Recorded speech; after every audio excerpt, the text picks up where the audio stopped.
kailangan po nating magkaisa. Ayusin po natin ang problema, hindi sa patutsadahan.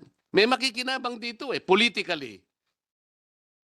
Yung nangangahas na akala mo hindi pwedeng gawin ng China yan. We are for the fishermen of this country. Akala mo napakagagaling. Hindi naman nila alam kung paano nila gagawin. Pupunta ka doon sa Baho de Masinloc para makipagbarilan ka sa China? Ganun ba yun? Itong napakadaling intindihin, hindi ko maintindihan kung bakit ayaw intindihin nung lahat ng may concern dito. Lalong-lalo na po kayo. Dapat nalaman nating lahat ito. It is the responsibility of Commodore Tariela to explain this to our people. Sa ganito pong initiative, Kapitan, ako po ba'y pro-China, Kapitan? Pro-China po ba ako, Kapitan? No, sir. Salamat po sa inyong sagot. Maraming salamat po, Mr. Chair. Mr. Chair, inisa-isa ko pong nireview ang credentials po ng 35 senior officers of the Armed Forces of the Philippines at ang kanilang ad interim appointments na sila pong lahat ay nasa harapan natin. Sa akin pong palagay, silang lahat po ay dapat makonfirm na ngayong araw na ito. Pero Mr. Chair, I'd like to take advantage of their presence dahil po sa alam na nating nangyayari sa ating bansa ngayon. Palagay ko po, Captain, hindi naman po lingid sa inyong kaalaman yung napakaraming batuhan ng pananalita ngayon mula sa ating panig at sa kampo ng Embahada ng China. Alam po ba ninyo ang mga ito? Ako po, bilang isang Pilipino, nababahala sa ganitong mga wala na yata ang katapusang iringan at palitan ng sagutan sa bawat panig. Ako po ay naniniwala na ito po ay hindi nakakatulong sa dalawang bansa. Ganon din po ba ang pananaw ninyo? Yes, Your Honor. Ito po ay pinasimulan ng isang Commodore Tariela. Si Commodore Tariela po ay pumunta sa isang pamantasan natin at doon siya ay nagbahagi ng kanyang discussion at tinawag niya ang Pangulo ng China, si President Xi Jinping, na bully. At meron po siyang daladalang mga caricatures na nagsasalarawan po sa Pangulo ng China sa pangit na paglalarawan. Dahil po doon, malinaw po na nasaktan naman yung embahada ng China na nandito sa ating bansa. At sinagot po nila yon na sana'y huwag ganito. At mula doon sa pagsagot nilang ganon ay dumami na po yung sagutan at sumali na po yung ibang mga political leaders natin.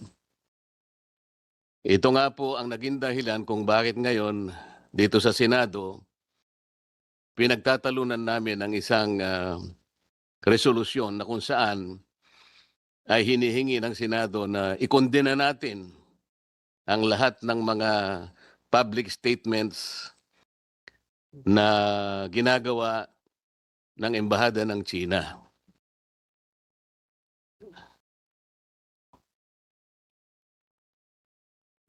Kapitan, kung ang isa pong bahay ay nasusunog, ito po ba isasabuyan natin ng gasolina o tubig?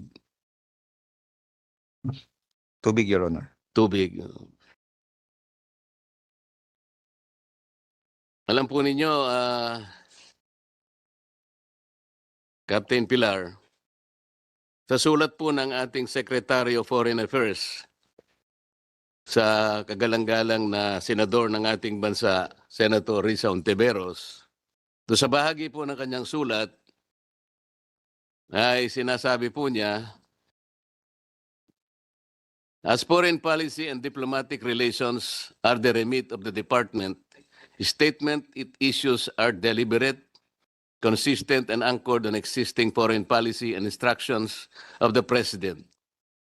We would not generally take part in statements of other agencies and officials, particularly if this may have been made in personal or unofficial capacity.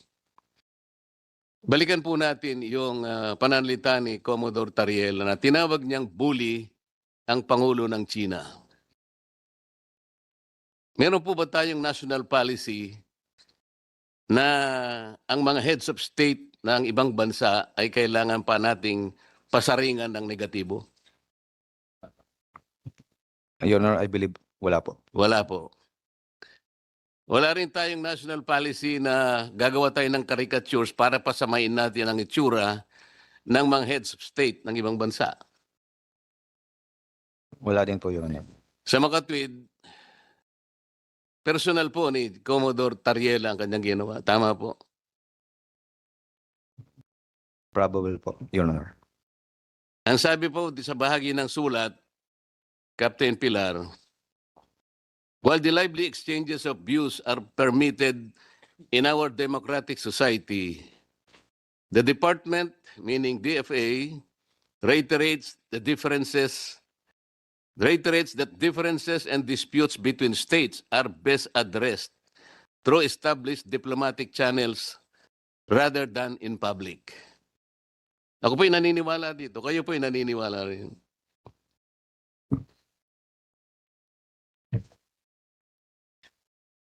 Yes, Your Honor. Okay.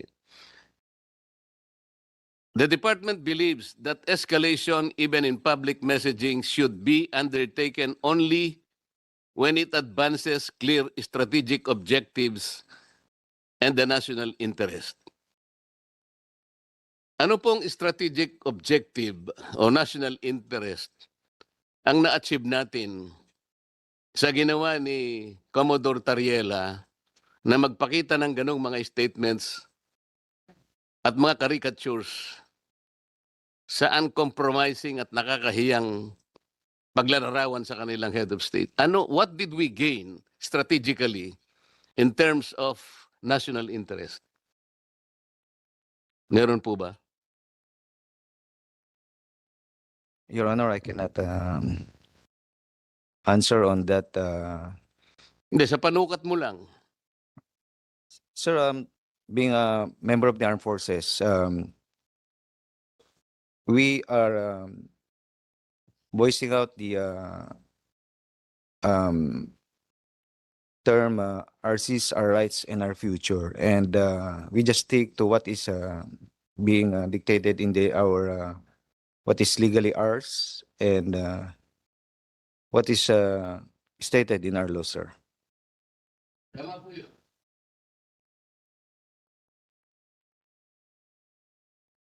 What is legally ours must be defended.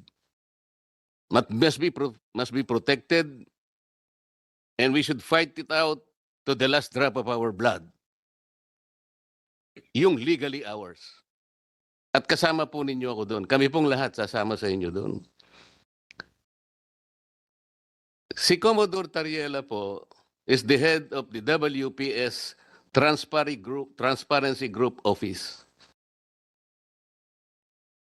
But, Captain, he was not as transparent as he should be in explaining to you and to our people that our exclusive economic zone and West Philippine Sea are two different animals. Ang sinasabi po nila, at tama-tama naman po ito, meron na po tayong archipelagic baselines which were defined under Republic Act 9522. Malinaw na malinaw po yun. Walang pagtatalo dun. At mula dun sa archipelagic baselines na yon, madidefine natin ang exclusive economic zone, ang ating contiguous zone, ang ating territorial sea. Lahat po nandun. Ngunit, yun pong arbitral award, ang inaward lang sa atin at nilinaw yung ating exclusive economic zone. Hindi po ni-rule ng arbitral award yung West Philippine Sea.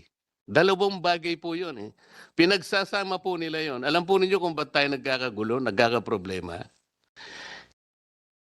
Meron po tayong mga isla na occupied natin ngayon. Ito yung Kalayaan Island Group. Alam na po ninyo yon.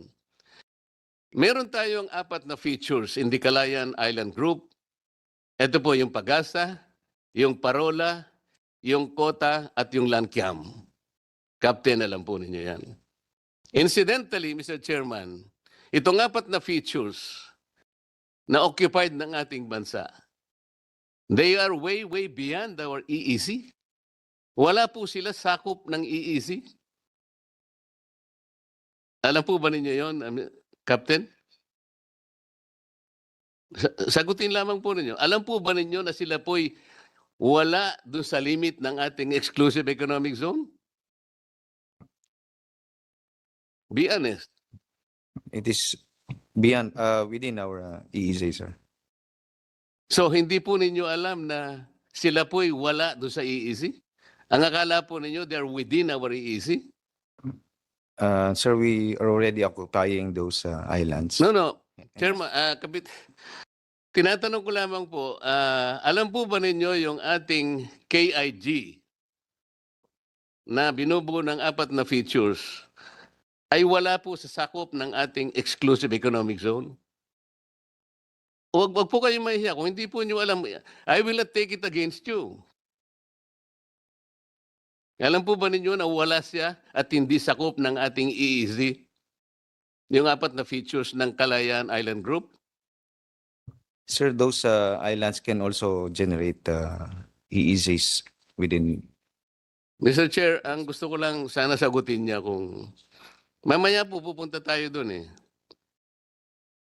Alam po ba ninyo o hindi nyo alam na yung 4 features ng KIG are not within the limits of our EEZ? Yun lang po ang tanong.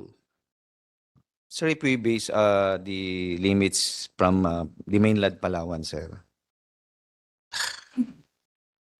It is Kapitan, way- ito pong 4 na ito ay wala po sa ating EEZ. Yun po yung malinaw. Baka, kasi po, kaya po nagkakaroon ng pagtatalo. Hanggang ngayon, baka akala po ninyo, nandun sila sa EEZ. Wala po. They are outliers at nandun na po sila sa high seas. Mamaya po, sa pagtatanong ko, malalaman ninyo. Ngayon, ang sinasagot ninyo, itong KIG generates its own exclusive economic zone. Hindi po. Sino po nagsabi sa inyo that it generates? Basahin po ninyo yung arbitral award. Malinaw po ang sinabi na ito pong Spratlys and the KIG are RACs and they do not generate EEZ. Dito po tayo nagkakaroon ng problema. Pinipilit po natin na pag-isahin, parang interchangeably we're using the EEZ and the West Philippine Sea as one. Hindi po eh. Tingnan po ninyo, Chairman, in Administrative Order number 29, this is 2012, sinabi po niya yung extent po ng ating West Philippine Sea. They invoke Presidential Decree 1596 at nandun nga po yung KIG. Kaya po nahihirapan ngayon ang NAMRIA, including the Department of Foreign Affairs. Nandun po sa AO 29, Section 3 and Section 4, they are being ordered to prepare the charts, the maps, to prepare an official map of the West Philippine Sea and deposit it in the office of the UN Secretary General and notify the appropriate international organizations, including the International Hydrographic Organization, in relation to it. Bakit hindi po nila magawa hanggang ngayon? After 17 years, Mr. Chair, are you surprised why the NAMRIA and the DFA are unable to do this? Kasi nga po yung KIG lies outside our EEZ. At pag gumawa po sila ng mapa indicating the coordinates, appropriating the high seas, we will violate the UNCLOS itself. Yun po yung problema. Ngayon, si Commodore Tariela, I don't know kung alam niya ito o hindi. He does not want to inform the public, including the rest of the members of the armed forces. Kapitan,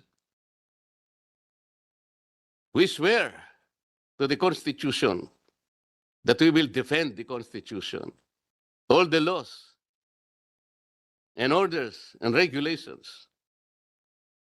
Kapag ka magkakaroon po ng giyera sa pagitan ng dalawang bansa, kayo po ang una na sasagupa dito. Kaya dapat po mas interesado kayo kaysa sa amin. Ano ba talaga ipagpapatayan natin dito? We will offer our lives, including the lives of our children, and to die for it, for something that is not even within our EEZ. Ang gawin natin po para madali, i-give up natin yung KIG. Then, mako-coordinate na natin lahat. But until and unless nandun yung KIG, wala nga po nasa labas po ng ating exclusive economic zone. Paano po malalagay sa entire West Philippine Sea?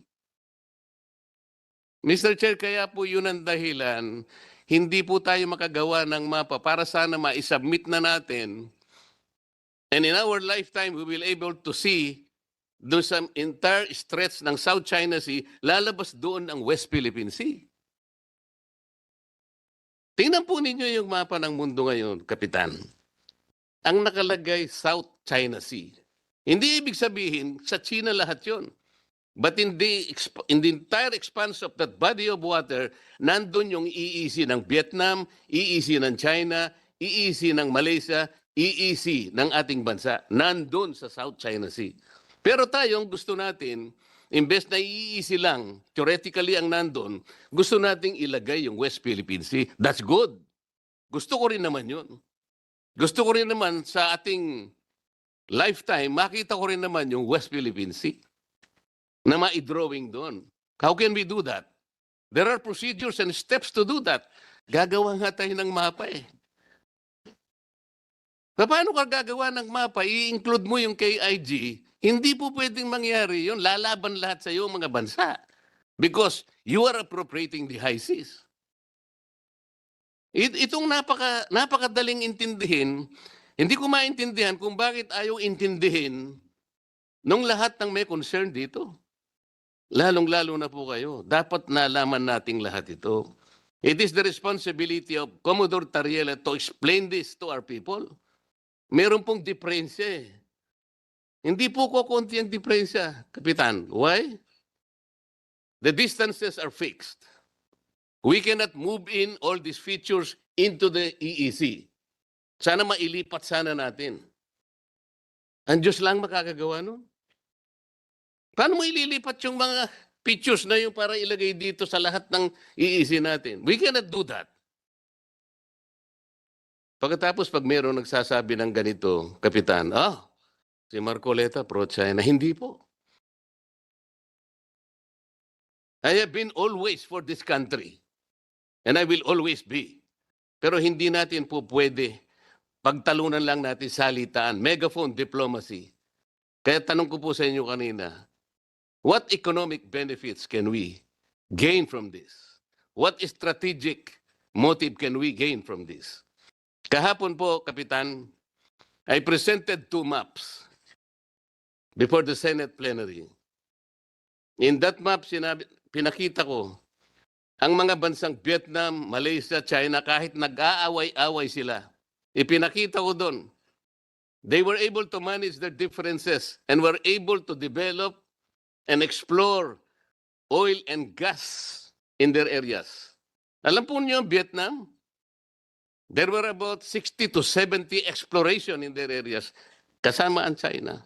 Malaysia, about 30 to 40. Ang Pilipinas, 8 to 12 explorations. Because we were unable to manage our differences. But these 2 countries are smart enough to manage their own differences. Tingnan po ninyo yung mapa na pinakita ko. Isang mapang 2013, isang mapa 2024, malayo na po tayo. Iniwan na po tayo ng milya-milya. Kumain na po tayo ng alikabok.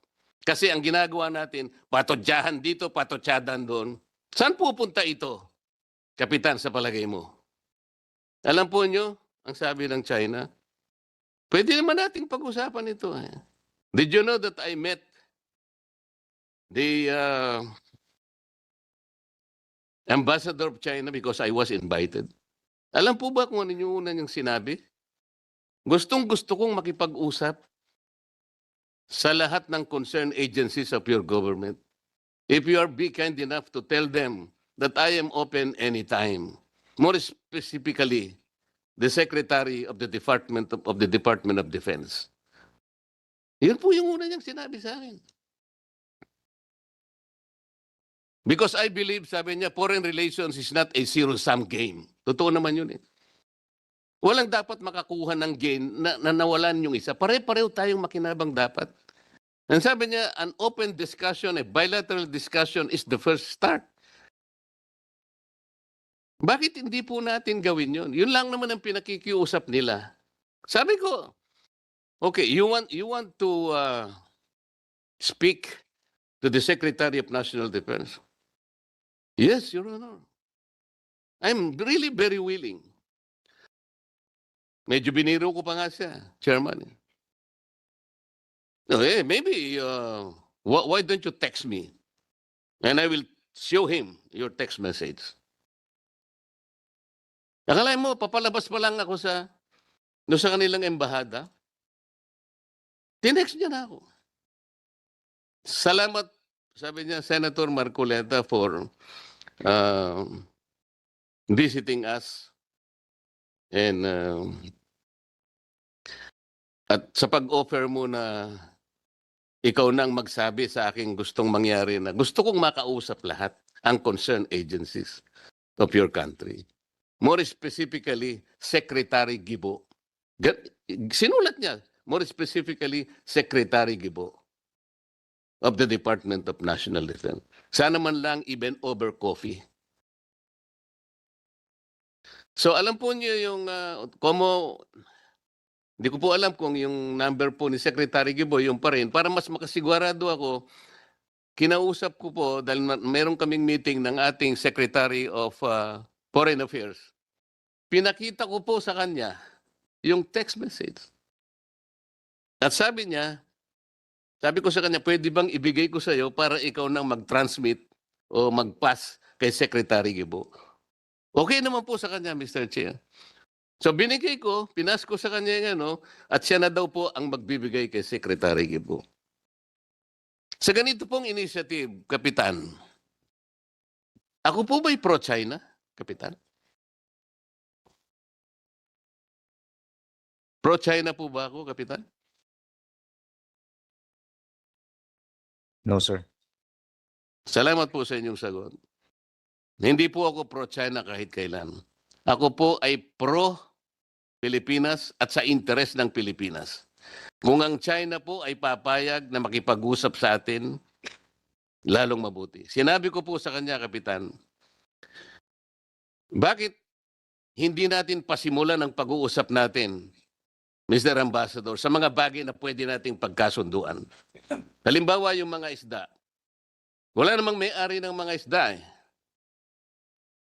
Bakit sa kabila ng inyong sigalot sa Vietnam, nagbarilan kayo, nagpatayan kayo, but in the end, you were still able to arrange an agreement between your country and the Gulf of Tonkin in the year 2000. Meron kayong kontrata ngayon. So wala na kayong sigalot sa pangisdaan.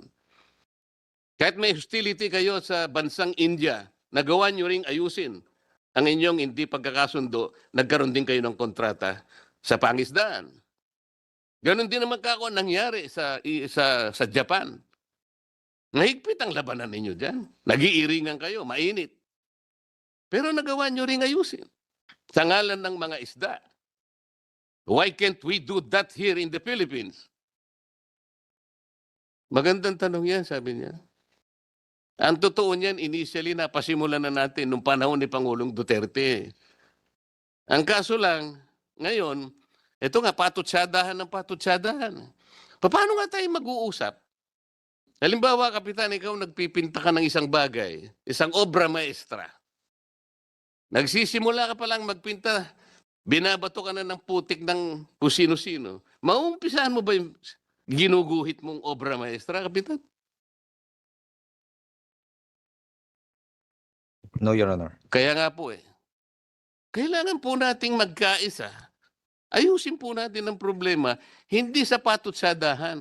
May makikinabang dito politically.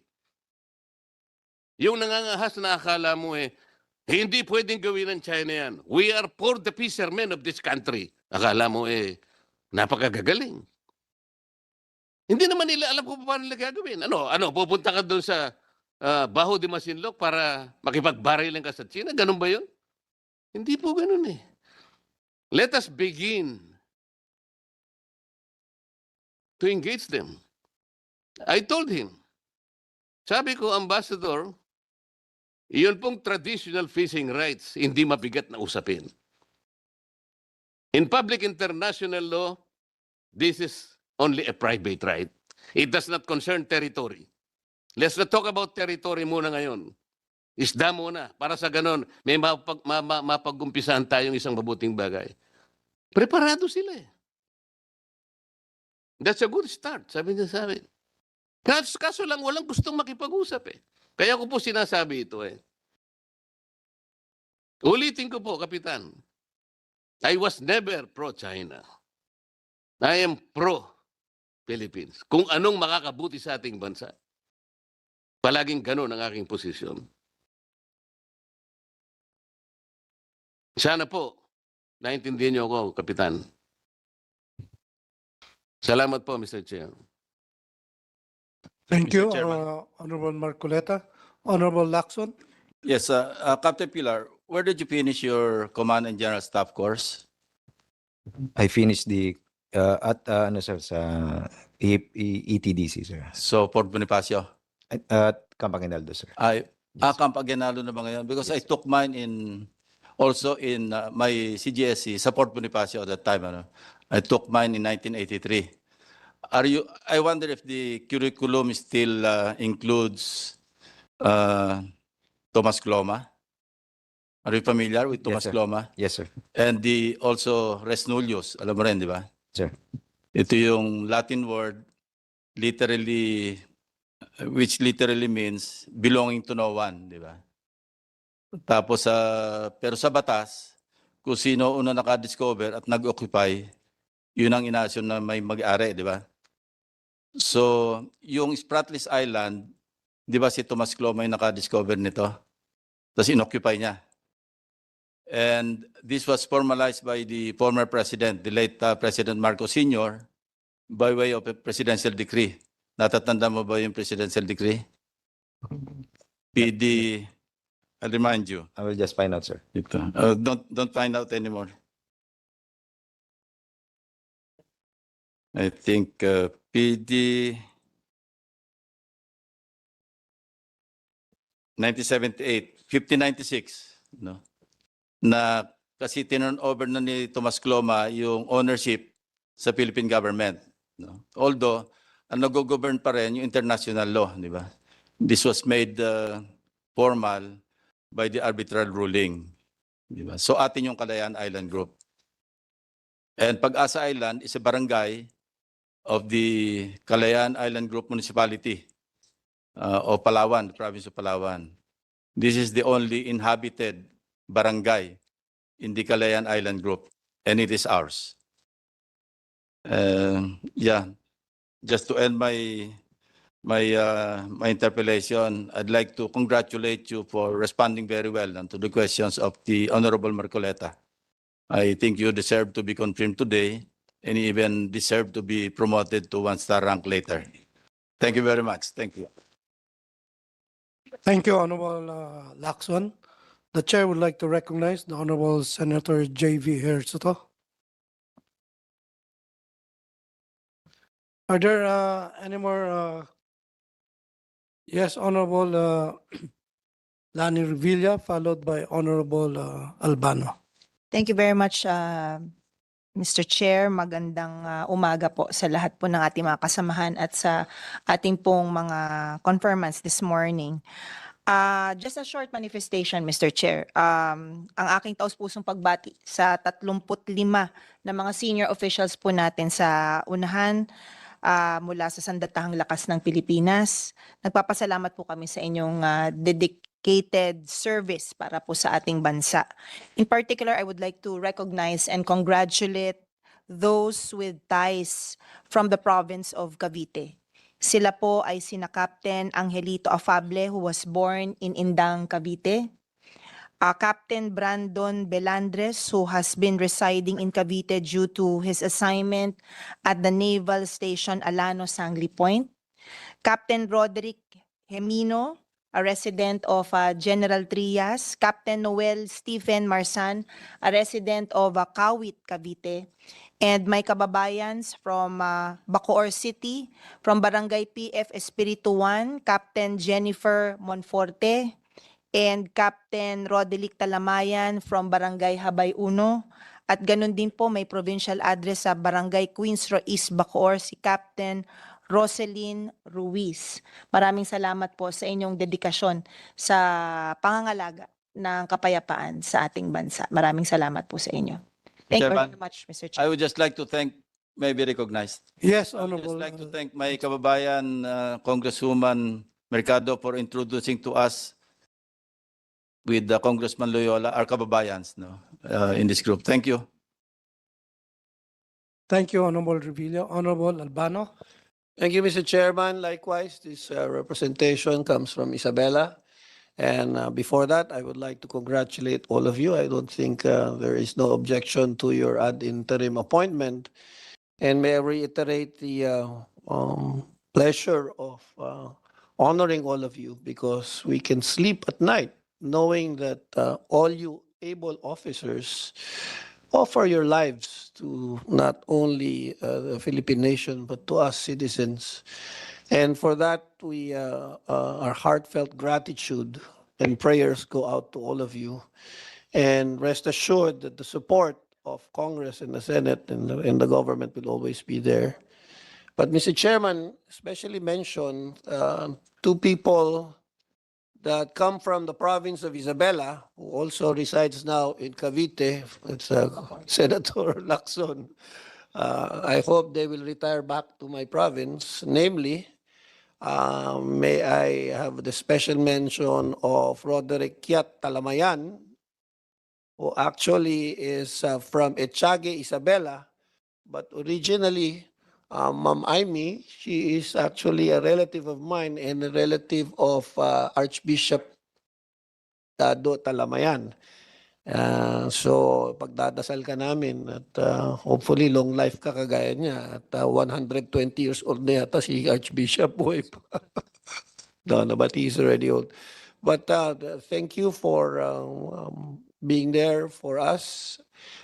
Also, we have here Jennifer Salacop Monfort of coming from Burgos, Isabela, the 4th District, who is now the commanding officer of BRP Antonio Luna. Understand, and this is a very difficult task because you are tasked to patrol the West Philippine Sea. And so our prayers and love and support will always be with you. And hopefully we can, some of us, as Congressman Estrella has mentioned, would like to, lalaki po. Please stand up, Jennifer. Jennifer. Bakit nga daw about Jennifer ang pangalan mo? Alanay mo ba ang ano? Siguro. Ma'am, baka gusto ng tatay, babae, ang lalaki lumabas, kaya nalagay na Jennifer. But maimbita mo kami dun sa BRP Luna at makita naman namin yung ano. Thank you kung kailan kayo. But Mr. Chairman, the minority, as the only minority, assistant minority here in the group right now, we really interpose no objection to the ad interim appointment of all these 35 highly good people and ranking officers of the Armed Forces of the Philippines. Thank you, Mr. Chair. Thank you, Honorable Albano. Honorable Loyola. Thank you, Mr. Chairman. In the performance of our constitutional mandate as member of the Commission on Appointment, it is incumbent upon us to carefully scrutinize the qualification and fitness of the appointees and the nominees.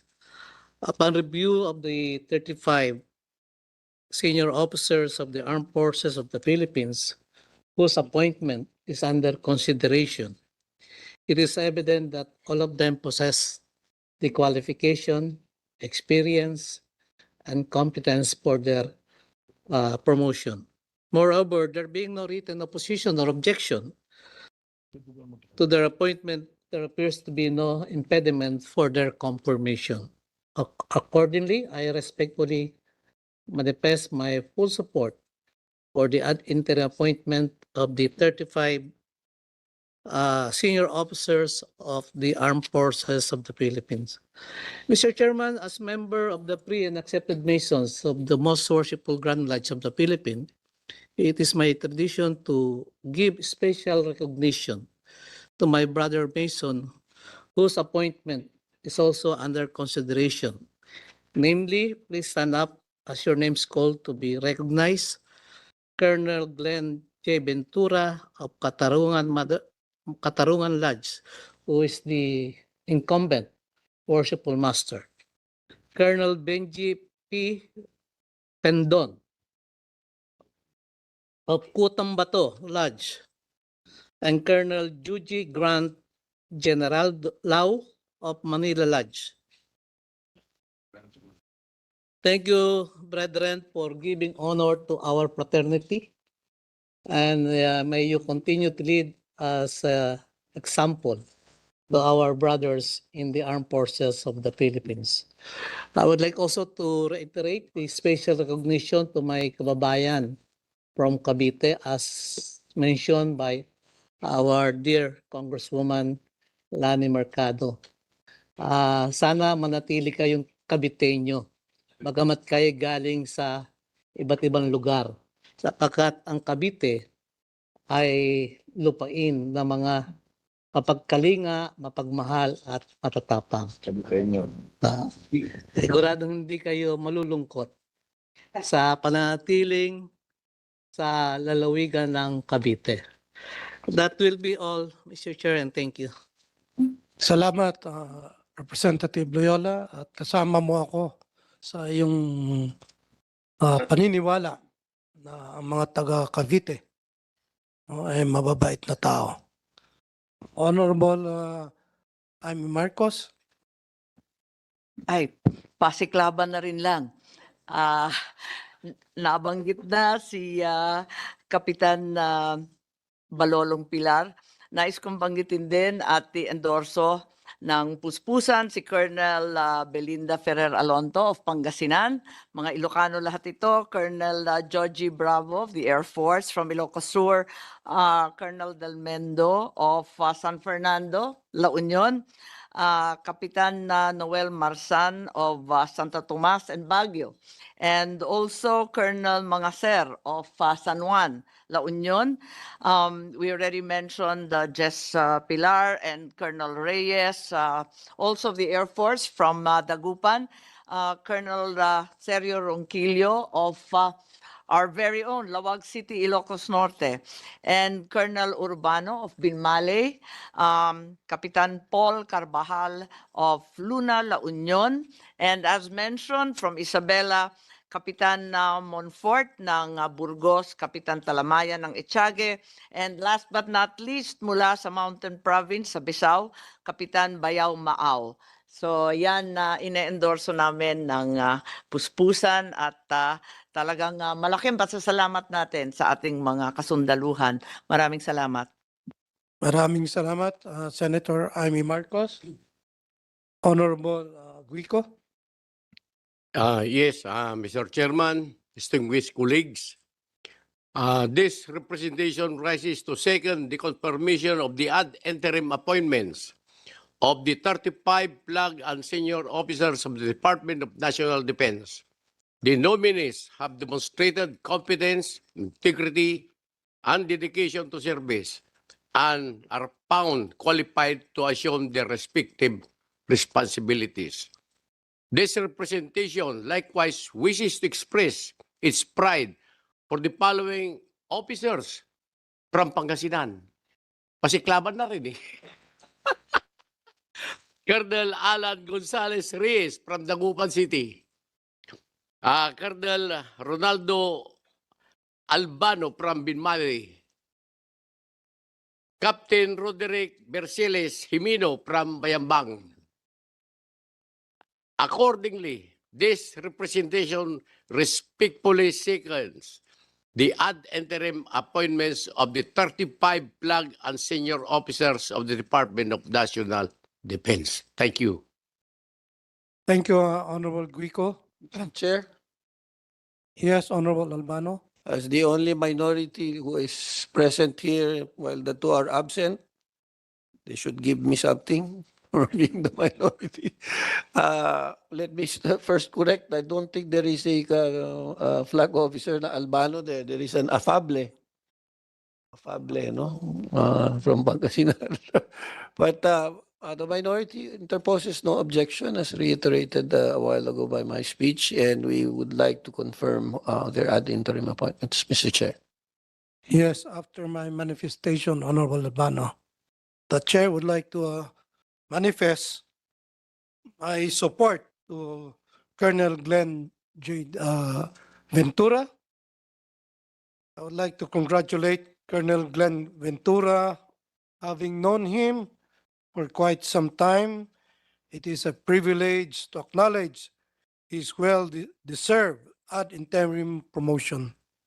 His 26-year career is defined by exceptional leadership, including his command of the 1st Air Reserve Center and his contributions to the presidential security operations. Thank you, Colonel Glenn. Lastly, the chair would like to ask kung may taga Mindanao ba rito? Mukhang lahat, Luzon, at merong isa. Please stand up. Oh, 2, 3, 4, 5. Okay, please stand up. Oh, congratulations, mga kababayan ko sa Mindanao. No? Ang inyong pong chairman. Oy, ang dami. No? Huwag niyo pong kakalimutan ang inyong chairman, si Joboy Aquino. Chairman sa Committee on Appropriations sa National Defense. Tayo po'y magkasama ngayon sa inyong pag-approve sa inyong mga promotion. Sige po. If there are no more questions, we can now dispose of comment, Honorable San Juan. Sorry. Tatanong sana kung may mga tiga San Juan. Senator JV. Yes, Mr. Chair, thank you. Good morning, everybody. Just like to congratulate all the senior officers for your confirmation for today. I just hope that you'll carry on and your with the performance of your duties. We owe you a lot. You can be rest assured that you will have our support as we do here always in the Senate, and then dito sa Senator Lacson at lahat. We have been very supportive of the armed forces, no? With the benefits through the AFP modernization, we have always given what we can give, no? Kung ano pwede ibigay na benepisyo ay binibigay po natin sa ating mga men and women of the armed forces of the Philippines. And also year in, year out, sabi nga ni Senator Amy Marcos, yung pong pag nag-usapan na rin po ang appropriations, yung budget, yung pong AFP modernization nyo, kapag nababawasan po sa kabila, kami po ang nagdadagdag. Binabalik namin at dinadagdagan. Hindi, biro lang po. But, alam ni Senator, but he always restore and even augment. No? Diyan sila, Senator Lacson has been very supportive of the armed forces and modernization. Kami po dito sa Senado. You can be rest assured of our support, especially with the very precarious situation, Mr. Chair, with the West Philippine Sea. We can be rest assured of our support. Mas lalo nating, for the record, Mr. Chair, this is the first time that the AFP modernization would receive a huge amount. No? Dati po 10 billion lang, 5 billion, 10 billion for AFP modernization. But this year, dahil po nagkaroon tayo ng extra na pera dahil sa flood control na natapya sa DPWH, we took advantage of that na at least bigay sa AFP ang big chunk of it, no? At least I think we will be having about 30-40 billion in the program funds for the AFP modernization and another 30 billion in the unprogrammed. So medyo malaki-laki, I think the biggest ever for the AFP modernization. So we commend our men and women in uniform for standing up, for fighting for territorial integrity and our sovereignty. But we need to equip them also. Hindi naman pwedeng panaysigaw lang sila tapang. We need to establish and give them the proper equipment para naman hindi naman natin kaya tapatan ng China eh.